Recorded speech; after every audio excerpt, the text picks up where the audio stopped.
Hi, I'm John Napolitano with U.S. Wealth Management. Andy Husbands, the chef and owner of Tremont 647 and the soon-to-open smoke shop in Somerville. You excited about that? I'm very excited. Cambridge, Hey. but so right close to Somerville. Very excited. 200-seat American barbecue restaurant. You will drag me in from the burbs, I guarantee it. I hope so.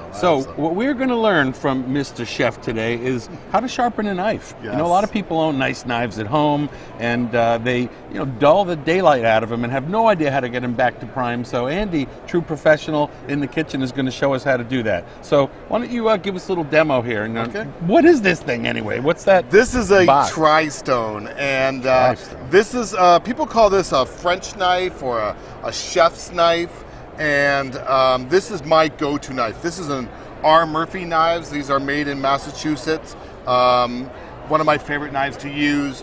I think for the price, for the quality, one of the best knives you can get. R. Murphy. So a lot of times when people, as you said, they dull knives and they chop with them a lot, they use them a lot. And that's great. People are cooking. We want that. Right. But when the knife gets dull, you're actually more apt to cut yourself, as well as it slows you down. So we want a sharp knife. Now, a lot of people use those electric sharpeners that you like see. stick the knife in and boom. Yeah. Zip. Yeah. What happens is it actually takes out the bottom part back here first. And you'll ever notice if you look at those knives, they get a kind of a indent in the bottom. And especially if there's a keel, which is like a boat on a keel on the bottom, it makes it not sharpen as well as it wears it down. It kind of goose up your expensive knife that you bought. Yes, I understand they're a lot easier, but this may be a little harder, but it's far better for your knife. Yep. So I'm going to show you how to use it. Okay. Basically, this is a tri-stone, 3 stones. I'll pop it out here real quick. You can see coarse, medium, fine. See, it says fine. Yeah, it does. Awesome.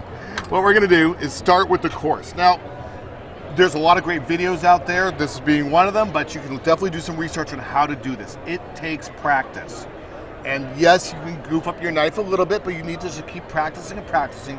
Once you've learned it, you're going to be able to sharpen your knives perfectly every time. So when It's you mess very it up the rewarding. first few times, it's not irreversible. No, it can no. be fixed. And so what we do, there's 2 different types of stones. There's generally a tri-stone and then a whetstone. A whetstone, W-H-E-T, is used more for the Japanese style.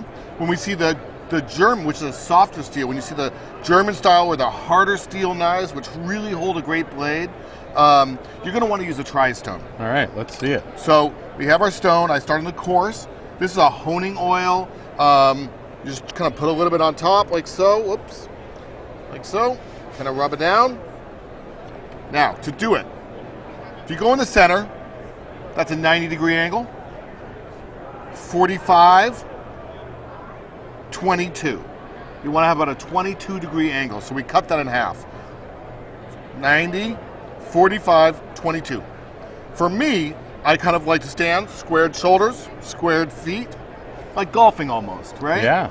And I've done this so much that I just know, and as you can see, I start here, and I slide it across. So during the slide, you're at a 22-degree angle. Exactly.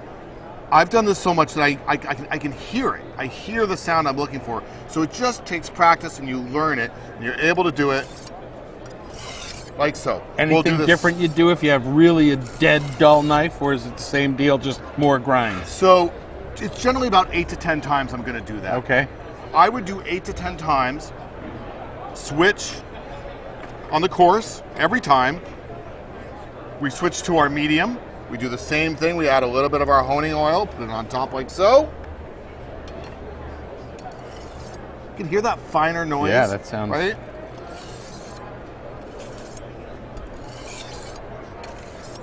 Eight to 10 times. Again, to our finer one. Put a little bit more oil on it. Wipe it in there good. You can hear that. So this is, if you think about it, it's like almost like sandpaper. You know how the coarse to the fine, the same kind of thing. 8 to 10 times. Once we're done, and you said, like, what if it's really beat up? We can look at it and go, maybe I need to start over. And you do that process again.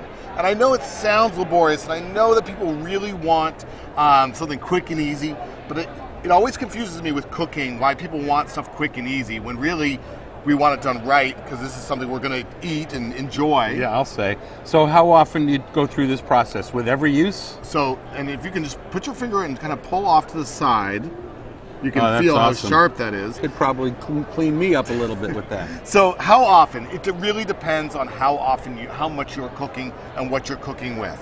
I'm doing it sometimes daily, sometimes weekly, depends on it. For home, I bet you it's weekly. Then, we have that steel, which I don't have one with me, that we use the steel. Mm-hmm. That's actually a straightener. That's just going to take the really fine little parts at the very end, is going to straighten it out and remove any metal burrs. That's a really quick thing that kind of brings it back, and I would be using that throughout the whole time. So, using a steel for my knife as I'm cooking. But this, once a week maybe. Mm-hmm. Maybe, if you don't cook that much, once a month. Right before Thanksgiving, right before Christmas, when we're really going to use our knives. Very nice. To me, very rewarding. It's very relaxing. I love sharpening my knives. I hope you do too. Well, if you're going to invest in good knives like these R. Murphy Massachusetts-made knives, that's Exactly. pretty damn cool. Exactly. You can watch Andy Husbands use them live at Tremont 647 or soon to be Smokehouse in Somerville. I'm going. Yes. Thank you, Andy. Thank you. Good job.